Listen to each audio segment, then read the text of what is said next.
Alhamdulillah, wassalatu wassalam ala rasulillah. Falënderimi takon vetëm Allahut. Lavdërim dhe shpëtimi i Allahut qof mbi të dërguarin e Allahut. Vëllezër musliman dhe motra muslimane, një këshill nga ana ime. Kam vënë që shumë për muslimanëve janë sprovuar me çështjen e inteligjencës artificiale, ku e kanë marrë si bazë të fesë dhe për çdo gjë, për ndonjë pyetje rreth fesë, drejtohen tek ajo, duke qenë si një burim për ta. S'ka dyshim që dituria fetare islame është obligim për çdo musliman dhe normalisht duhet pyes, por se duhet pyetur dietarët dhe jo gjëra të tilla, programe të tilla. Dituria islame nuk merret nga inteligjenca artificiale, sepse inteligjenca artificiale ka informacione, ka informacione edhe të saktë, po ka informacione të pasaktë.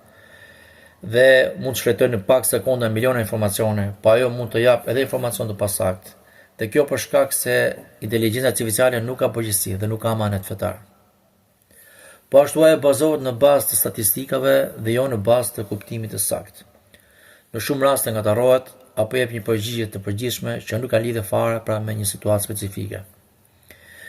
Gjithashtu, inteligjenca artificiale nuk ka sinqeritet, nuk ka logjik, nuk ka as ndjenja, as devotshmëri, as urtësi që ti trajtojnë çështjet fetare ashtu sikur se duan. Dhe po ashtu, inteligjenca artificiale bazohet në materiale që gjenden në internet dhe dihet që në internet ka informacione pafund dhe ka shumë mos përputhje në këto informacione. Ka interpretime të gabuara, ka orientime ekstreme, gjë për të cilën ka nevojë për një filtr akademik, nëse do ta quajmë të tillë. Inteligjenca artificiale në shumë raste jep preferenca të gabuara. Dhe kjo është e vërtetuar, unë kam vërtetuar vetë këtë gjë.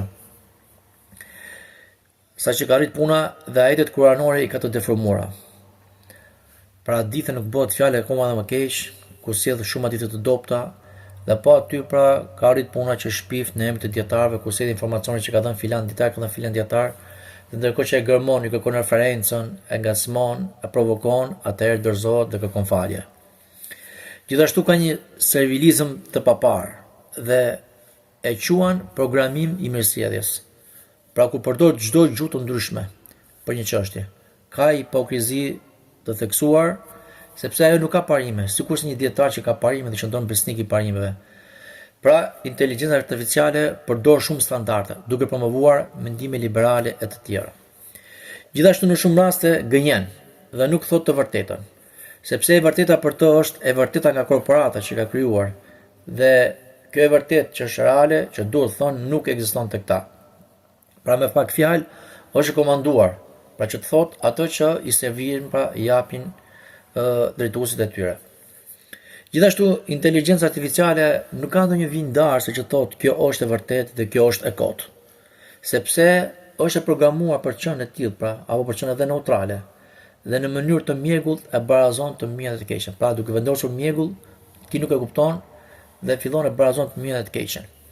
Dhe nëse pyet për një çështje që e vërteta është e qartë si drita e diellit, pra pyet për një çështje dhe ne dimë që kjo është e qartë si drita e diellit, ato thot disa variante ose thot mendojmë kështu dhe disa ashtu, apo varet nga këndvështrimi.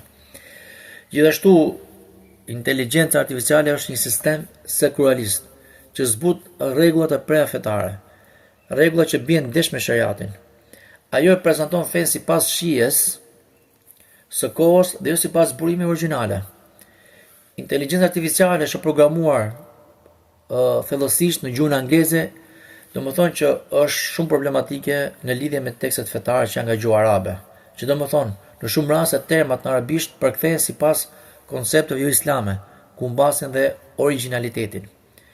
Pra është një robot i cili nuk posedon mëshirë, nuk posedon as maturi dhe nuk mund të shohë gjendjen e personit që ta gjykojë atë. Dhe nuk e di pra se kur do të jetë rrep dhe kur do të jetë but, pra vepron mekanikisht. Gjithashtu është i paaft, pra kjo inteligjencë artificiale që ka marrë në qafë njerëzit, është e paaft për dhënë fetva, sepse dietari që jep fetva nuk bazohet vetëm në libra, por se edhe në gjendjen e pyetësit, pasojat të sjellë ai vendim, përderisa ta vendosë në vendin e duhur, ndërkohë që tek inteligjenca artificiale kjo është diçka që nuk ekziston. Gjithashtu ajo është e njëanshme, sepse kështu e kanë programuar. Në shumë raste pra që të mos jap të vërtetën, por se ajo pra sikur tha më parë ofron një version të filtruar duke bindur pra kompanisë. Pra nuk mund të vitë ai informacion që duhet ty pa u filtruar në kompaninë pra që e drejton.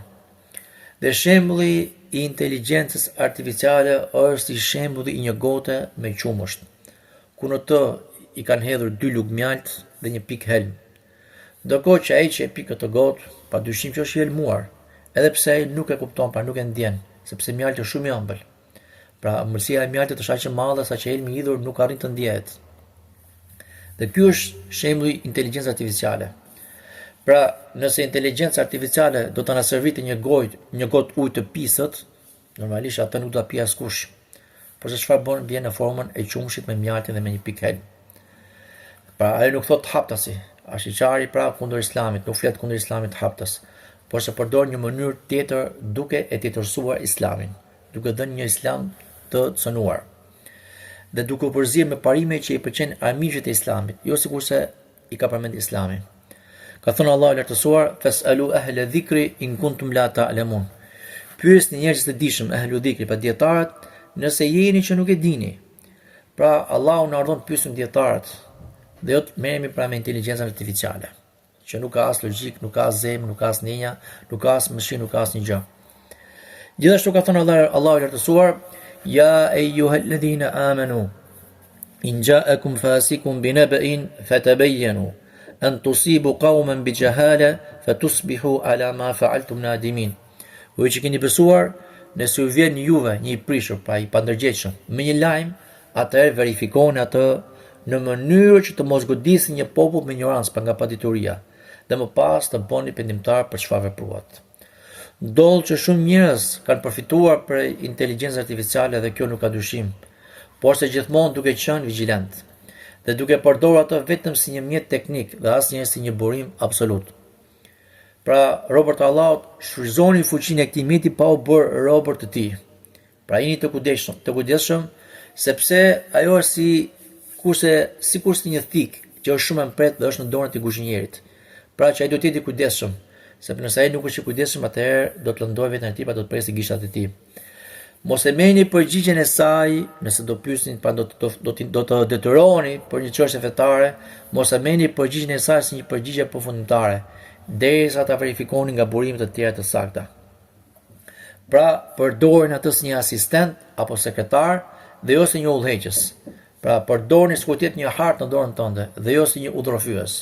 Sikurse thanë dhe më lart, se ajo është një qumësh me mjalt dhe një pikë helm.